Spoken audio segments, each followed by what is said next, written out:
Olá, meus amigos! Olá, minhas amigas! Vamos aqui mais uma aula de conhecimentos bancários. Esta aula é uma aula de reforço, esta aula é uma aula complementar à aula originária de crimes de lavagem de dinheiro. Professor, mas por que isso? É porque é muito simples, gente. Olha só. Agora, em março de 2013, nós tivemos uma lei que alterou a lei de crimes de lavagem de dinheiro, uma lei que, salvo engano, é a lei 9.613. Deixa eu confirmar aqui o número da lei aqui, peraí. É a lei, exatamente, é a lei, só um pouquinho. Nossa, mais pra frente aqui eu tenho o número daqui, 9.613, exatamente, ó. 9.613. Então o que acontece, gente? Diante disso, então olha, diante dessa alteração, dessa lei agora de 2013, que alterou a lei anterior, isso tornou-se um grande potencial assunto de questão de prova, cara. Pode ter absoluta certeza. Este assunto aqui pode ser cobrado tanto na prova objetiva, 3 provas, ó, atualidade do mercado financeiro, porque o examinador quer saber se você está atualizado com as normatizações do sistema financeiro. 2, o examinador pode cobrar isso aqui de conhecimentos bancários, porque está explicitamente lá escrito. E, finalmente, pode ter objeto de tema de redação. Olha só, o aluno tem que entender as consequências no sistema financeiro nacional quando há uma alteração na legislação. Primeira coisa, tá certo? Quando há alteração de uma lei, ocorre o seguinte. Primeira coisa, isso provoca o quê? Provoca uma alteração no decreto regulamentador da lei. Depois dessa regulamentação no decreto, provoca também uma alteração nos normativos do Banco Central. Então, a alteração da lei, ela vai ter consequência, altera inclusive o normativo do Banco Central. Professor, eu tenho que estudar então a lei nova, o decreto novo e a nova circular do Bacen? Não há necessidade, gente. Não há necessidade. Não há necessidade. Recomendo vocês que leiam a nova lei 3 vezes. Pronto. Inclusive, nessa aula, o professor vai fazer com vocês uma leitura dinâmica da lei, apontando quais são os potenciais assuntos que podem cair na prova. Eu tenho certeza que nesses meus apontamentos, na hora que você estiver lá, só você é a questão, vai aparecer uma questão lá de crimes de lavagem de dinheiro, você vai falar com ela. Eu já te conheço, eu já te vi, só que você não vai me pegar porque eu estudei. Bacana? Então vamos lá. Então o nome dessa aula aqui é Lavagem de Dinheiro, Nova Circular. Lavagem de dinheiro, estou fazendo referência aos crimes de lavagem de dinheiro, né?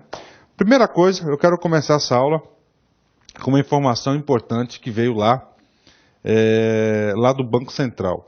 No dia 27 de 3 de 2013, olha só, dia 27 de 3 de 2013, o Banco Central normatizou a lei.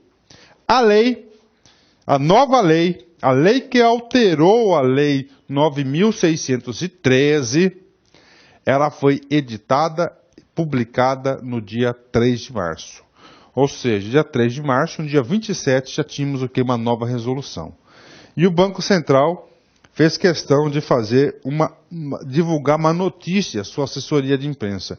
É muito importante a gente ler essa notícia aqui do Banco Central, porque sinaliza os principais pontos que o Banco Central considera nessa lei. Vamos ler. Banco Central adapta a regulamentação às mudanças na lei de lavagem de dinheiro. Olha só, Banco Central vai se adaptar às novas mudanças na lei de lavagem de dinheiro. Bom, o que eu quero falar para vocês? É o seguinte. Hoje, ainda nessa aula, no final dessa leitura, o professor vai colocar a lei aqui, que já está no ponto, e a gente vai passar essa corrida de olho apontando aquilo que é importante, porque o arquivo tem 10 páginas. Das 10 páginas, você tem que estudar somente 3 ou 4 páginas, você fica competitivo. Vamos ler a notícia então. O Banco Central aprovou 2 circulares para adaptarem as normas aplicáveis às instituições financeiras brasileiras em razão da Lei 12.683. Gente, o concurseiro, tá?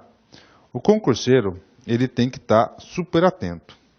Então, na prova, cara, você viu aqui, 12.683, ó, 12.683. Grava esse número. Apareceu na sua prova de concurso esse número, automaticamente você tem que fazer um link. O link com o quê? Ó, com a lei, ó, de crimes de lavagem de dinheiro. Aí. Professor, por que essa lei é importante? Eu vou bater uma real para vocês. Tem muitos alunos que estudam com material antigo, material de 2010, 2009, 2011, 2012. O sistema financeiro nacional é muito dinâmico. Eu sou professor dessa matéria há anos, gente, há anos. Eu passei no concurso do Banco do Brasil em 99. 99 eu passei no concurso do Banco do Brasil. 99. E o que acontece? Como muitos alunos estudam com material ultrapassado, o examinador ele vai pegar o texto da lei passada. Só que é um texto que não está em vigor, é um texto que não está em vigência. Examinador de todas as bancas, banca do CESP, da FCC, Sensgan Rio, ESAF, todos eles, eles adoram novidade. Então, é grande potencial isso cair na prova de vocês. Então, primeira coisa, dica, que é professor pragmático. O aluno viu esse número, 12.683. Esse número, 12.683, o aluno vai ter que prestar muita atenção, porque esse número diz respeito à lei que alterou a lei de crime de lavagem de dinheiro. Vamos lá. E incorporam as recentes exigências aprovadas pelo Grupo de Ação Financeira contra a Lavagem de Dinheiro, GAFI. Outra coisa importante. Isso tem que estar no seu caderno. Isso tem que fazer parte da sua agenda de estudos. Professor, o que é esse tal de GAFI, professor? Isso aqui é quando a gente vai numa festa, a gente paga mico? Não, isso aqui não tem nada a ver quando você faz numa festa. Isso aqui é o Grupo de Ação Financeira contra a Lavagem de Dinheiro. Tá certo? Grupo de Ação Financeira contra a Lavagem de Dinheiro. Dentre as alterações promovidas na circular 3461 de 2009, que consolidou as regras de prevenção de dinheiro, destacam-se. Então, agora a gente vamos ver aqui o que é de importante. Atenção, meus alunos. Tudo que eu vou falar aqui, tá? Tudo que está aqui é o que é de importante, de essência, que o Banco Central extraiu da lei. Você pode ter certeza que o seu examinador, ele navega todos os dias no site do Banco Central. Primeira vigência. Obrigatoriedade de comunicação prévia do cliente à instituição financeira, com 1 dia útil de antecedência para saques em espécie no valor igual ou superior a R$100 mil. De novo, importante, obrigatoriedade de comunicação prévia do cliente à instituição financeira, com 1 dia de antecedência para saques em dinheiro de valor igual ou superior a R$100 mil. Então, se o cara quer sacar lá R$100 mil em dinheiro, ele tem que comunicar à agência 1 dia antes. Próximo tópico. Previsão de que as instituições financeiras informem ao Conselho de Controle de Atividades Financeiras, COAF, não só a existência de operações requeridas na regulamentação, mas também quando não ocorrer tal situação. Tá certo? Ou seja, a instituição financeira, então o cliente tem que avisar a instituição financeira e a instituição financeira informar o Conselho de Controle de Atividade Financeira. Só que veio a pegadinha. Não só a existência de operações requeridas na operação, mas também quando não ocorrer tal situação. Ou seja, o examinador pode usar aí da sua malícia. O cara foi lá no banco, olha só o caso, pode cair na prova. O cara foi no banco. Gerente, prepara para mim aí 100 pila aí amanhã. Beleza. Quero levar isso aí em dinheiro. O banco fala, beleza, tudo bem, você me avisou com dia de antecedência, você está cumprindo as leis articuladas do Banco Central, toda a legislação, tudo certinho. Só que a instituição financeira tem a obrigação. Aí é o seguinte, o cara, opa, me confundi. O cara foi lá, pediu 100 pila. Beleza. Só que chegou no dia, o cara não foi lá buscar o dinheiro. O cara não efetuou o saque. O gerente falou, você não vai buscar aqui? Não, pode cancelar. Pronto. Só, ele não concretizou, não sacou. Só que, prestem atenção que eu falo para você, a instituição financeira tem a obrigação, mesmo não ocorrendo, de que? Comunicar ao COAF. Isso que está escrito aqui. 3. Inserção do princípio da proporcionalidade para que as políticas, procedimentos e controles internos das instituições financeiras sejam compatíveis com o porte e o volume de operações. Olha aí, princípio da proporcionalidade, isso aqui é novo no sistema financeiro. O que é princípio da proporcionalidade? Se o cara tem lá um volume de operações, por exemplo, de 10 mil reais por mês, e um dia para outro ele passa a movimentar 2 milhões de reais por mês, o que acontece? Está desproporcional. Agora, você pega uma empresa que está acostumada já a movimentar 100 milhões de reais por mês, 50 milhões de reais por mês, que tem várias que tem essa operação por mês, o que acontece não é nada a mais que ele passa a operar, que esse valor de 50 milhões ele caia no copo. Por quê? Porque isso é o porte, já é rotina. Isso que é proporcionalidade, é tratar os clientes A, B, C, de acordo com a proporção do fato que ocorre. Obrigatoriedade de comunicação ao COAF de até um dia útil seguinte à realização das operações, das comunicações automáticas ou a constatação da atipicidade nas operações suspeitas. Professor, o que é isso? Todas as instituições financeiras. Tá? Isso, você lá no banco, você vai fazer curso sobre isso, cara. Todas as instituições financeiras têm a obrigação. Se encontrou qualquer tipo de movimentação suspeita, elas têm a obrigação de comunicar o tal do COAF em até um dia útil.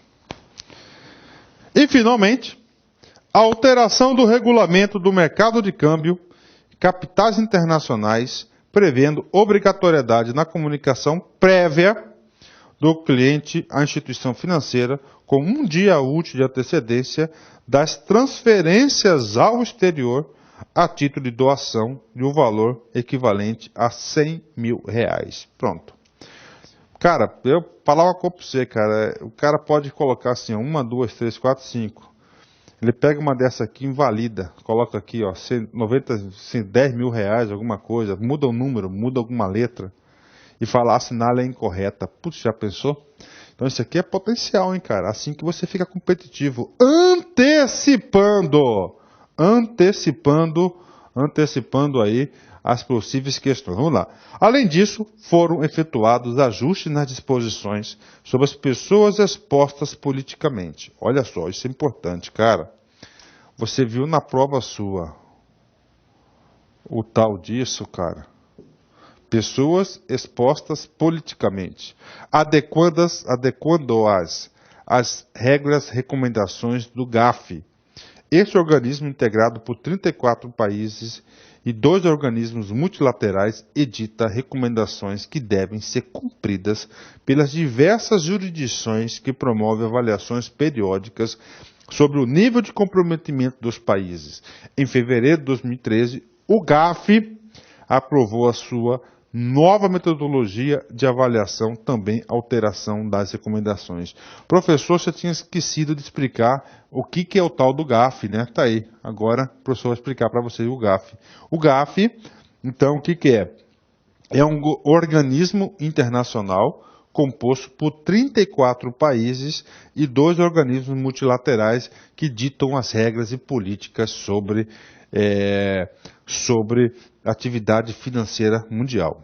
Em junho de 2012, foi sancionada a Lei 12.683, que introduziu diversas alterações na Lei 9.603 de 98, a Lei de Lavagem de Dinheiro, inclusive conferindo competência ao Banco Central para regulamentar a comunicação prévia de saques em espécies e transferências internacionais.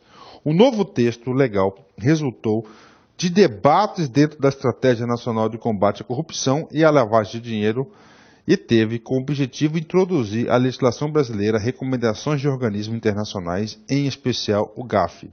O processo aperfeiçoado das regras de prevenção à lavagem de dinheiro é contínuo e permanente, sendo que a circular 3461 já foi alterada em dezembro de 2010 e em março de 2012, para atender às sugestões do GAFI. As circulares entram em vigor imediatamente. Então é o seguinte, professor, eu quero aprofundar mais. Então você tem que visitar aonde o examinador retira as questões da prova. Olha aí, circular 3653 e circular 3654. Você pode ter certeza. Você tem a lei, olha só, como é que é a hierarquia? Você vai ter um decreto, tá certo? E você vai ter a circular. Você pode ter certeza, ó, existe o quê? Uma sintonia entre os instrumentos. Lei, bastante coisa. Decreto, o dobro. Circular, o triplo. Porque ele vem repetindo. Mas, assim, professor, eu quero fechar a prova. Eu quero fechar todas as alternativas do examinador cobrar esse assunto. Você quer fechar? Leia 3 instrumentos. A lei, decreto e circular. Professor, eu quero que você fale a sua experiência. Vou falar para vocês. Se você fizer concurso da banca da FCC, que é a Fundação Carlos Chagas, a Fundação Carlos Chagas, ela se limita à lei. Se você fizer concurso para o CESP, ela chega até aqui. Tá certo? Então aí você segue a regra, tá? Outra coisa, eu quero fazer uma pequena retificação. A lei 12.683, olha só, a lei 12.683, essa lei é importante. Bateu essa lei na prova discursiva, bateu essa lei lá na atualidades, bateu essa lei lá na prova de conhecimentos bancários, você sabe que essa lei alterou a lei de crimes de lavagem de dinheiro. E olha só, eu me confundi. No início da aula o professor falou 2013, mas não é 2013. Essa lei é 2012. Eu tinha até feito um elogio ao Banco Central, porque essa lei aqui é do dia 3 de março. 3 de março. Eu até disse o seguinte, ó, 3 de março de 2013. E a regulamentação, a nova circular, ocorreu no dia 27 de março, que é o dia dessa circular. Equívoco, desculpa. Então ela demorou. Conclusão, a lei foi sancionada no dia 3 de março, tá certo? E a 3 de março houve uma adequação à circular em 2012 para atender a lei, e agora, devido às novas exigências do GAFI, que é o organismo multilateral, um organismo internacional de combate contínuo à lavagem, à prevenção à lavagem de dinheiro, fez algumas alterações e que aconteceu? O Banco Central, no dia 27/3, editou essa circular. Feito todas essas considerações, essa aula aqui é uma aula potencial. Esse assunto lavagem de dinheiro ela é muito importante, porque nós sabemos como são o nosso corpo político no Brasil. Nós sabemos que você liga o aparelho de televisão e a gente, todos os dias, tá certo?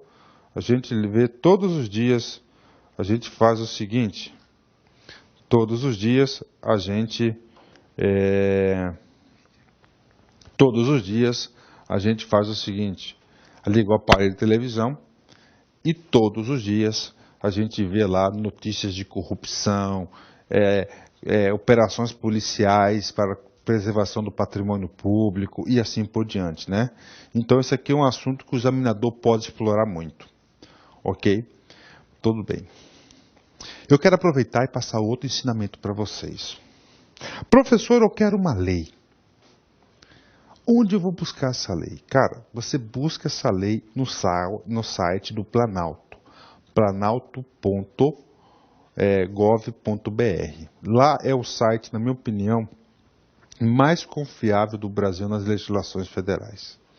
Ok? Professor, mas está falando isso por quê? A gente recebe vários e-mails, né? Confesso para vocês que nós tivemos aí, eu tive um momento na minha vida que eu abria minha caixa de e-mails, eu ficava tenso, ficava já nervoso, porque eram muitos e-mails, sabe? Dava aquela fadiga já antecipada. Depois eu fui vencendo as minhas paixões, eu fui trabalhando mais, né? Eu fui trabalhando isso, e eu cheguei um momento que eu falei o seguinte, poxa, isso para mim é muito válido. O e-mail nos transforma em pessoa, me transformou pessoalmente em uma pessoa mais evoluída, porque a quantidade de perguntas que vem é muito grande. E isso a gente vai produzindo mais conhecimento, porque eu procuro responder todos os e-mails. Olha só, eu sei que eu não consigo, mas quase todos o professor consegue. E aí, eu recebo muitos e-mails dos caras que falam o seguinte, professor, lá no Planalto, eu digito lá, e aqui aparece texto original, texto compilado. O que é isso, professor?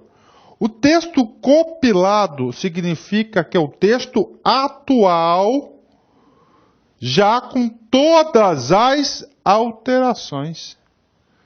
Vigente, porque às vezes você tem um artigo, esse artigo, ele vai ser o quê? Alterado por outro. Então, o compilado já faz isso. O compilado, ele é mais curto. Então, o que vocês vão fazer? Todas as vezes que vocês pesquisarem lá no Planalto, você vai baixar uma lei, você vai clicar no compilado. Bacana? O lei mais resumido. Bacana? Vamos lá, ok. Então é o seguinte, o professor fez isso, eu fui lá no site do Planalto, tá? Fui lá, isso aqui está super atualizado, isso aqui ó, é do dia 2/4, que eu baixei, eu preparei essa aula, tá? Aí ó, compilado, perdão, vou pronunciar, é compilado, ó. Texto compilado. E aí você vai ter aqui, ó. Essa é a lei. O que eu estou falando para vocês? Vou até aumentar aqui a letra. Que nós tivemos aqui, essa lei aqui, ó. 12.683 de 12, né? De 2012. Essa lei aqui, ela fez o seguinte. Essa lei alterou essa lei. E no texto compilado, ela aparece assim, ó. Tá vendo? Antes, no original, tinha o inciso 1. O que aconteceu? Ele foi retirado por essa lei. Então, você tem que estudar essa lei. Vamos lá. 2 crimes de lavagem de dinheiro. Ocultar ou dissimular a natureza, origem, localização, disposição, movimentação ou propriedade de bens, direitos ou valores provenientes, direto ou indiretamente, de infração legal. Aí, ele vinha várias situações. O que aconteceu? A lei veio revogar. Professor, o que eu tenho que fazer, professor? Você tem que fazer o seguinte. Preste atenção. Como o examinador adora, tá certo? Adora novidade. Tudo que tiver 2012, depois que terminar a aula, você tem que dar uma lida com atenção. Antes de a gente prosseguir, eu quero explicar outra coisa para você aqui, ó. Vide o decreto 2.799 de 98. Esse decreto aqui é o decreto que regulamenta a atividade de crimes de lavagem ou ocultação de bens e dinheiros e valores, que é chamado de crimes de lavagem de dinheiro. Aí o decreto. Então você tem a lei você tem o decreto e você tem o que? As instruções normativas. Ok, vamos lá. Então, o artigo 1º, tem que saber? Tem que saber, cara. Isso aqui tem que saber. Porque isso aqui ele vem definir, cara, atividade criminosa.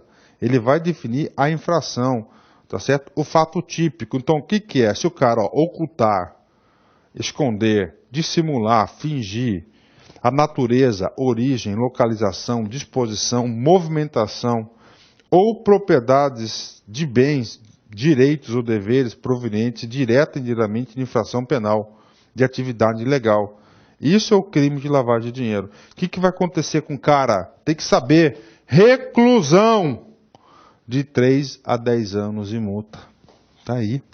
O examinador pode querer saber de vocês isso, que se o cara tiver essa conduta aqui, ó, de ocultar, dissimular a natureza, origem, localização, disposição, movimentação ou propriedade de bens, direitos ou valores provenientes direto ou indiretamente de infração penal, o cara vai ter reclusão de 3 a 10 anos e multa. Atenção, tá vendo essa palavra aqui, ó, reclusão? Normalmente o cara troca essa palavra por detenção. Aqui é reclusão, não é detenção. Aí tem aqui um parágrafo 1º. Incorre na mesma pena quem, para ocultar ou dissimular a utilização de bens, direitos ou valores provenientes de infração penal, os converte em ativos ilícitos, lavagem de dinheiro, os adquire, recebe, troca, negocia, ou dá, recebe, garantia, aguarda que tem em depósito, movimenta e transfere. Por isso que eu falo para vocês, até hoje em dia, para você comprar alguma coisa, cara, você tem que tomar cuidado de quem você compra. Olha aí, ó. Quem troca, negocia, dá, recebe garantia, os adquire, compra, importa, exporta bens com valores não correspondentes aos verdadeiros, incorre ainda na mesma pena quem? Aí, ó, tá vendo? Então aqui você tem que saber essas condutas aqui, cara, tá? Bacana.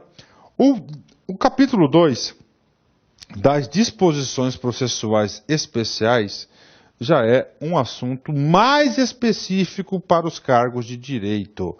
Então, eu vou falar para vocês que no capítulo 2º da lei é de baixo potencial ser cobrado em prova. Vamos mais. Então, mas você viu aqui, ó, 2012 tem bastante alterações, ó, tá vendo? Bacana, vamos continuar aqui. Vamos lá. Olha o rito processual. Efeitos da condenação. Artigo 7º. São efeitos da condenação, além dos previstos no Código Penal, ó, a perda em favor da União, as consequências da condenação, cara, 2. Perda em favor da União, dos Estados, nos casos de competência da Justiça Estadual e de todos os bens, direitos e valores relacionados direto e indiretamente à prática dos crimes previstos nessa lei, inclusive aqueles utilizados para prestar a fiança, ressaltado o direito do lesado ou terceiro de boa-fé. A interdição do exercício do cargo ou função pública de qualquer natureza e de diretor ou membro de conselho de administração ou gerência das pessoas jurídicas referido no artigo 9º pelo dobro do tempo da pena privativa de liberdade. Ou seja, se o cara cometeu qualquer crime, o cara é servidor público, ele vai ficar impedido, interditado, ele não vai poder exercer a função pública pelo dobro do pena da condenação. Se o cara condenou em 5 anos, ele não pode exercer em 10 anos, é uma restrição. Além de cargo público, ele fica proibido de quê? De ocupar os cargos lá de diretores e conselhos das atividades do artigo 9º, que é o objeto dessa lei. Bacana, passando aqui, ok.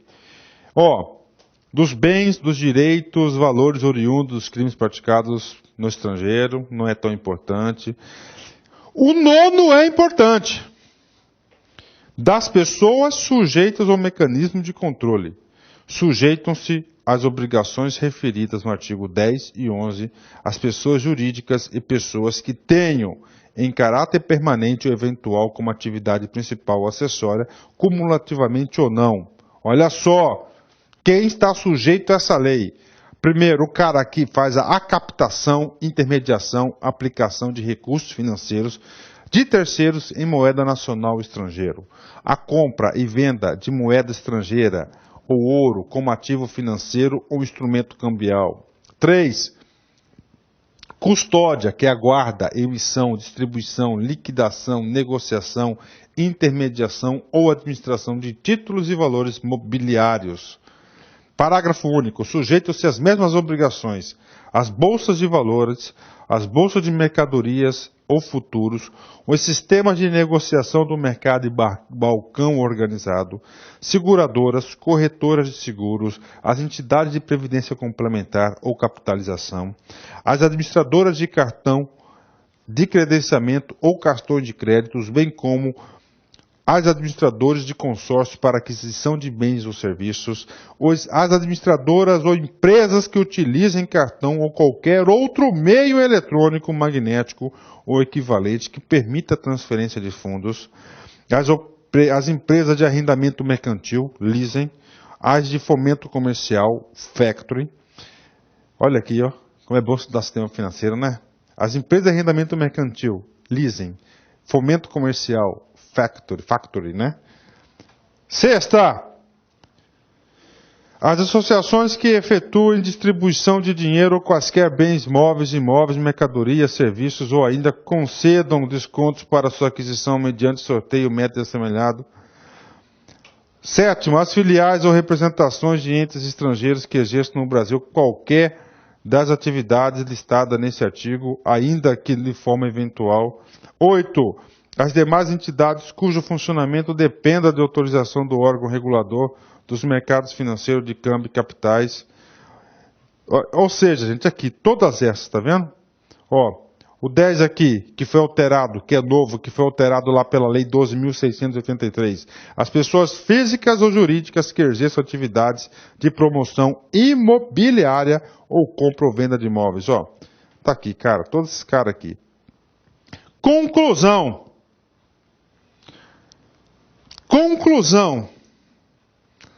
Todas as pessoas listadas no artigo 9º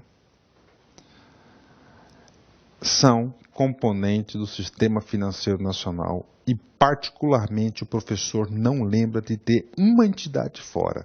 Então, todas as entidades operantes no Sistema Financeiro Nacional estão sujeitas à lei. Vamos lá. O 10º é muito importante. As pessoas referidas no artigo 9º, que é todas aquelas pessoas que operam o Sistema Financeiro Nacional, mais o inciso 1º e 2º, ó, identificarão seus clientes e manterão cadastro atualizado nos termos de instruções emanadas de autoridades competentes. Tanto o CESP quanto a FCC gosta de fazer Ctrl+C e Ctrl+V desses dispositivos. 2. Manterão registro de toda transação, tá certo? Toda transação, manterão registro de toda transação em moeda nacional ou estrangeira, títulos e valores mobiliários, títulos de crédito, metais ou qualquer ativo passível a ser conferido em dinheiro que ultrapassar o limite fixado pela autoridade competente nos termos das instruções para essas pedidas. Qual que é o limite? 100 pila, né? Tá aí, ó, para vocês aí, tá vendo? Tem que saber esse cara aqui. Da comunicação de operações financeiras. Olha só. Isso aqui é muito importante, cara. Isso aqui é o seguinte, isso aqui fala o seguinte, essas instituições financeiras, qual que é o intuito da lei? Qualquer tipo de movimentação financeira suspeita, essas instituições deverão comunicar à autoridade. E aqui tem as situações que isso ocorre. Então, artigo 11, papo reto com vocês, não tem jeito, é muito importante, ó. Muito importante, tá? Muito importante mesmo, cara. Não tem como você não saber esse cara aqui. E teve muitos textos aqui alterados pela 12.000. Responsabilidade administrativa, isso aqui já caiu na banca do concurso Banco do Brasil várias vezes. As pessoas referidas no artigo 9º, bem como aos administradores das pessoas jurídicas que deixam de cumprir as obrigações do artigo 10º e 11. 10º e 11 são as obrigações dessas entidades, serão aplicadas cumulativamente ou não pelas autoridades competentes as seguintes sanções, ó. O Banco Central, gente, que é a autoridade competente, pode aplicar a pena de advertência, multa pecuniária variável não superior inabilitação temporária, cassação ou suspensão de autorização.